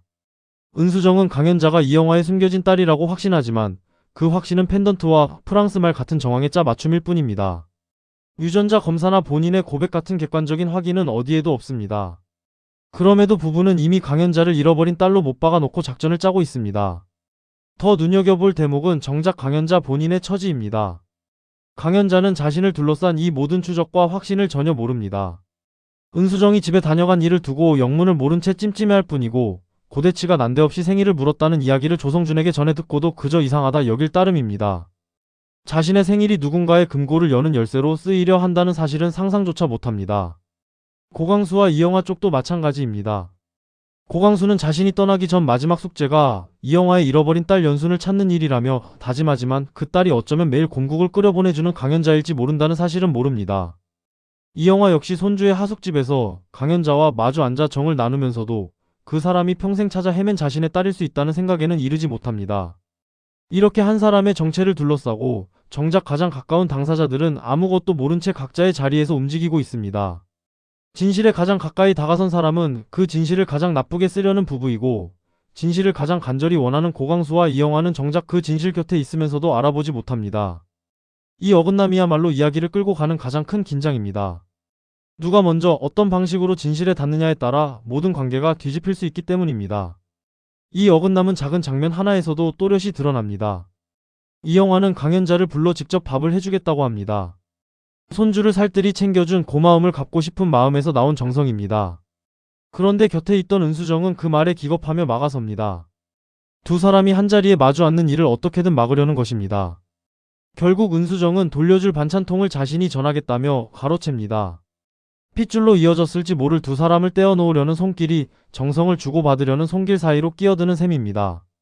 여기서 부부의 두려움이 무엇인지가 분명해집니다. 부부가 가장 무서워하는 것은 이영화와 강현자가 서로를 알아보는 순간입니다. 그 순간이 오면 재산의 향방이 완전히 달라질 수 있기 때문입니다. 그래서 부부는 두 사람 사이의 모든 통로를 막으려 합니다. 만남도 막고 정보도 막고 정보를 옮길 수 있는 조성준까지 내쫓으려 합니다. 진실을 막으려는 이 필사적인 몸부림이 역설적으로 그 진실이 얼마나 가까이 와 있는지를 보여줍니다. 막아야 할 만큼 가깝다는 뜻이기 때문입니다. 직전 회차에서 부부가 세운 작전은 두 갈래로 나뉩니다. 하나는 고광수와 이영화를 집 밖으로 빼내는 것이고 다른 하나는 조성준을 회사에서 내쫓는 것입니다. 두 작전 모두 금고에 손을 대기 위한 사전 작업입니다. 그런데 이 작전이 어떤 명분을 입고 있는지를 보면 부부의 속내가 한층 또렷이 드러납니다. 고광수와 이영화를 집에서 내보내기 위해 부부가 꺼내든 명분은 효도입니다. 고결이 사는 집으로 두 사람을 초대하게 만들자는 것인데 손주를 보러 간다는 명분만큼 자연스러운 것이 없습니다. 고대치는 회사에서 고결에게 할아버지와 할머니를 집으로 초대하라고 닥달하기까지 합니다. 효도라는 가장 그럴듯한 가면을 씌워 정작 빈집을 만들려는 속셈을 가리는 것입니다. 조성준을 내보내려는 작전도 비슷한 방식입니다. 고대치는 멀쩡한 결제 서류를 가나다 순으로 다시 정리하라는 억지를 부리며 조성준을 들볶습니다. 운전기사 일도 그만두라 통보하고 다시는 집에 얼씬도 하지 말라고 못 박습니다. 강현자가 이영화의 딸이라는 사실을 조성준이 알아챌까봐 정보가 새나갈 통로 자체를 막으려는 것입니다. 여기서 드러나는 것은 부부의 욕심이 가장 따뜻한 말들을 도구로 삼는다는 점입니다. 효도, 손주 사랑, 직원 가족 챙기기. 모두 겉으로는 정성스러운 말이지만 그 안에는 빈집과 금고를 향한 조바심이 숨어 있습니다. 부부가 이렇게까지 명분을 정성껏 다듬는 까닭은 그만큼 들킬 것을 두려워하기 때문입니다. 욕심이 클수록 가면도 두꺼워지고 가면이 두꺼울수록 그 아래 감춰진 두려움도 깊어집니다. 은수정은 직전 회차에서 금고 속 유언장의 내용을 확인하는 게 가장 중요하다며 각오를 다집니다. 부부의 관심이 단순한 재산이 아니라 유언장으로 옮겨간 것입니다. 누구에게 무엇이 돌아가는지가 적힌 종이 그것이 부부에게는 가장 무서우면서도 가장 탐나는 물건입니다. 강현자가 잃어버린 딸이라면 그 종이에 강현자의 이름이 적혀 있을지 모르고 그렇다면 자신들의 몫이 사라질 수도 있기 때문입니다. 그런데 이 유언장이라는 물건은 고광수라는 인물을 떠올리면 전혀 다르게 보입니다. 고광수는 그동안 한 번도 허술하게 움직인 적이 없는 사람입니다. 잃어버린 딸을 찾는 일을 서건식 한 사람에게만 맡겨 비밀리에 진행했고 비서실의 정보가 새 나가지 않도록 철저히 단속했습니다. 그런 사람이 자신의 금고와 유언장을 아무 대비 없이 그냥 둘 리 없습니다. 부부가 금고 비밀번호를 캐내려고 온갖 수를 쓰는 동안 고대치가 비서실을 뒤지다 조성준에게 들킨 일도 있었습니다. 조성준은 그 순간 고대치가 친딸과 금고에 집착하고 있다는 것을 감지했습니다. 다시 말해 부부의 움직임은 이미 곳곳에서 흔적을 남기고 있습니다. 고광수가 이런 낌새를 전혀 모를 만큼 무딘 사람이라고 보기는 어렵습니다. 그래서 이 유언장은 단순한 재산 목록이 아니라 누가 금고를 노리는지 가려내기 위한 미끼일 가능성이 큽니다. 가장 탐나는 내용을 담은 종이를 일부러 금고 안에 넣어두고 그것에 손을 대는 사람이 누구인지를 확인하려는 것입니다. 고광수가 강현자를 향한 진실을 끝까지 자기 손으로 쥐고 있으려 했다는 점을 떠올리면 유언장은 진실을 넘겨주는 종이가 아니라 욕심을 시험하는 덫에 가깝습니다. 부부가 그토록 확신에 차 금고로 향할수록 그 확신이 곧 함정의 입구일 수 있다는 역설이 짙어집니다. 고광수의 치밀함을 보여주는 단서는 이미 여러 자리에 흩어져 있습니다. 고광수는 잃어버린 딸을 찾는 일을 자신이 떠나기 전 가장 큰 숙제라 여기면서도 그 추적을 결코 함부로 드러내지 않았습니다. 서건식 한 사람에게만 맡겨 비밀리에 진행했고 그 서건식조차 회장에게 보고하기 전 자신이 먼저 확인하겠다며 신중에 신중을 거듭했습니다. 회장이 찾던 사람을 찾았다는 연락이 왔을 때도 곁에 있던 조성준에게 아직 말할 단계가 아니라며 입을 닫았습니다. 이렇게 진실의 통로 하나하나를 단단히 잠가둔 사람이 정작 자신의 금고만은 허술하게 열어두었을 리 없습니다. 또 하나 눈여겨볼 점은 금고에 손을 대려는 움직임이 이미 한번 들통난 적이 있다는 사실입니다. 고대치가 비서실을 뒤지다 조성준에게 들킨 일이 그것입니다. 조성준은 그 순간 고대치가 친딸과 금고에 집착하고 있다는 것을 분명히 감지했습니다. 세상에 비밀은 없고 주머니 속 송곳은 언젠가 드러난다던 고대치 자신의 말이 정작 자기에게 되돌아오고 있는 셈입니다. 부부의 발걸음은 조용한 듯해도 곳곳에 흔적을 남기고 있고 그 흔적이 결국 고광수의 손바닥 안에 모여들 가능성이 큽니다. 그렇다면 금고를 여는 순간은 부부에게 승리의 순간이 아니라 스스로 정체를 드러내는 순간이 될 수밖에 없습니다. 직전 회차는 두 가지 결이 전혀 다른 마음을 나란히 보여줍니다. 한쪽에는 사랑 앞에서 자꾸만 멈추려는 사람들이 있고 다른 한쪽에는 욕심 앞에서 거침없이 달려드는 부부가 있습니다. 이 대비가 회차 전체를 관통합니다. 좋은 애는 고결에게 아주 많이 좋아한다고 거듭 마음을 전합니다. 고결이 몇 달 후 떠난다는 사실을 알면서도 끝은 아무도 모르는 거라며 물러서지 않습니다. 고결 역시 자신도 좋은 애를 아주 많이 좋아한다고 인정하면서도 무책임하게 흔들고 싶지 않다며 그만 멈추라고 합니다. 두 사람의 마음은 분명한데 책임이라는 무게 앞에서 자꾸만 머뭇거립니다. 조은영의 자리에서도 같은 결의 마음이 보입니다. 조은영은 천지선을 많이 사랑했지만 그 사람이 헤어지길 간절히 원하니 놓아주는 것 말고는 해줄 수 있는 게 없었다고 털어놓습니다. 사랑하기에 붙잡지 못하고 놓아주는 마음입니다. 그러면서 고결에게는 사랑이 접는다고 접히는 감정이면 로미오와 줄리엣도 없었을 거라며 인생에 단 한 번뿐일지 모를 감정을 놓치지 말라고 다독입니다. 서승리의 자리에서도 결이 비슷한 머뭇거림이 보입니다. 서건식은 딸에게 정면 돌파보다 타점을 찾는 게 먼저이며 타점이 잘못됐다면 검을 물릴 줄도 알아야 한다고 조언합니다. 그러나 서승리는 자신의 타점은 명확하고 아직 정면 돌파를 못했을 뿐이라며 뜻을 굽히지 않습니다. 멈출 줄 모르는 마음이 늘 옳은 것은 아니라는 점을 서승리의 고집은 조용히 일러줍니다. 이렇게 멈춤과 나아감 사이에서 인물들은 저마다 다른 답을 찾아갑니다. 이 머뭇거리는 마음들과 정반대 자리에 고대치와 은수정 부부가 있습니다. 부부는 금고 앞에서 단 한순간도 멈추지 않습니다. 효도를 핑계 삼고 직원을 내쫓고 생일을 캐묻고 비밀번호를 되내며 오로지 한 방향으로 달려갑니다. 사랑하는 사람을 위해 자기 마음을 누르는 이들과 욕심을 위해 남의 마음까지 도구로 쓰는 부부. 같은 작품 안에서 이토록 다른 두 마음이 맞물려 돌아가는 것이 이 이야기가 품은 가장 깊은 결입니다. 특히 눈여겨볼 점은 멈추는 사람들은 한결같이 남을 다치게 하지 않으려고 멈춘다는 사실입니다. 고결은 좋은 애를 무책임하게 흔들고 싶지 않아 멈추고 조은영은 천지선을 놓아주는 것이 그 사람을 위하는 길이라 여겨 물러섭니다.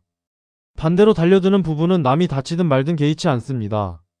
조성준의 자리를 빼앗고 강연자의 생일을 도구 삼고 고결을 효도라는 핑계의 앞잡이로 내세웁니다. 멈춤의 자리에는 상대를 향한 배려가 있고 달려듦의 자리에는 오로지 자기 욕심뿐입니다. 같은 회차 안에서 이 두 결이 이토록 또렷이 갈리기에 부부의 질주가 더욱 차갑게 느껴집니다. 이 작품에서 큰 비밀들은 늘 작고 사소한 물건을 통해 조금씩 새나옵니다. 그 중심에 펜던트 목걸이가 있습니다. 강연자가 오랜 세월 간직해온 그 펜던트 안에는 이영화의 젊은 시절 사진이 들어있고 그것이 강연자와 이영화를 잇는 가장 강한 끈입니다. 그런데 이 펜던트가 누구 손에 들어가느냐에 따라 진실의 방향이 완전히 달라집니다. 직전 회차에서 펜던트는 두 사람의 손을 거칩니다. 먼저 은수정이 조빈나가 들고 있던 펜던트를 열어 사진을 확인하고 경악합니다. 그 충격이 곧 강연자를 잃어버린 딸로 확신하게 만든 결정적인 계기가 됩니다. 그리고 조은혜 역시 강연자의 방에서 그 펜던트를 발견하고는 꽤 오래돼 보이는 물건이라며 고개를 갸웃합니다. 같은 물건을 두고 한 사람은 진실을 욕심의 도구로 바꾸려 하고 다른 한 사람은 아직 그 무게를 모른 채 스쳐 지나갑니다. 곰국이라는 음식도 비슷한 자리에 놓여 있습니다. 강연자가 이영화에게 끓여다 준 곰국은 단순한 음식이 아니라 두 사람을 이어준 인연의 매개였습니다. 손주를 살뜰히 챙기는 따뜻한 집, 아침 저녁으로 밥을 차려주는 정성. 이런 작은 정성들이 쌓이면서 강연자와 이영화는 서로에게 점점 가까워졌습니다. 정작 두 사람은 그 가까움의 진짜 이유를 모르지만 곰국 한 그릇 안에는 핏줄로 이어졌을지 모를 두 사람의 거리가 조용히 좁혀지고 있습니다. 자장가 찔레꽃도 빼놓을 수 없습니다. 조은혜에게는 엄마가, 고결에게는 할머니가 불러주던 같은 노래였다는 사실은 두 집안이 어딘가에서 한 줄로 이어져 있을지 모른다는 잔잔한 실마리로 남습니다. 펜던트와 곰국과 자장가. 이런 작은 물건과 소리들이 거창한 폭로보다 먼저 진실의 윤곽을 그려갑니다. 그리고 그 윤곽을 가장 먼저, 가장 나쁜 방식으로 읽어낸 사람이 바로 욕심의 눈먼 부부라는 점이 앞으로 닥치리를 더 조마조마하게 만듭니다. 지금까지 0204라는 숫자가 만들어진 긴 과정부터 그 끝에 놓인 유언장과 금고까지 함께 살펴봤습니다. 부부의 확신이 한 방향으로만 쌓여온 만큼 그 확신이 도리어 함정의 입구가 될 수 있다는 점을 짚어봤습니다. 사랑 앞에서 멈추는 사람들과 욕심 앞에서 달려드는 부부의 대비, 그리고 펜던트와 곰국 같은 작은 물건들이 진실을 조금씩 흘려보내는 방식도 들여다봤습니다. 진실에 가장 가까이 다가선 사람이 그 진실을 가장 나쁘게 쓰려 할 때 이야기는 가장 위태로운 자리에 섭니다. 오늘 함께 풀어본 이야기가 다음 회차를 보시는데 작은 길잡이가 되었으면 합니다. 0204를 누르는 손끝에 어떤 결과가 기다리고 있을지, 강연자를 둘러싼 진실이 누구의 손에서 먼저 드러날지 함께 지켜봐 주시기 바랍니다. 다음 이야기에서 다시 차분히 풀어드리겠습니다.